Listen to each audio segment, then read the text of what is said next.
லால் குயிலா என்றழைக்கப்படும் கோட்டை எது? செங்கோட்டை. அக்பரின் உடல் எங்கு நல்லடக்கம் செய்யப்பட்டது? சிக்கந்தரா. மராத்தியர்களின் பேரரசு வீழ்ச்சியடைய காரணமான போர் எது? மூன்றாம் பானிபட் போர்.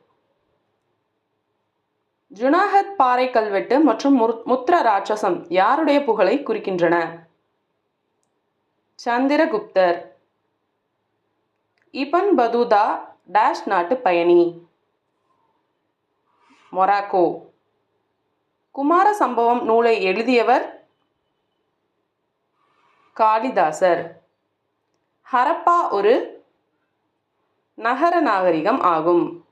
Thank you. Subscribe for more videos.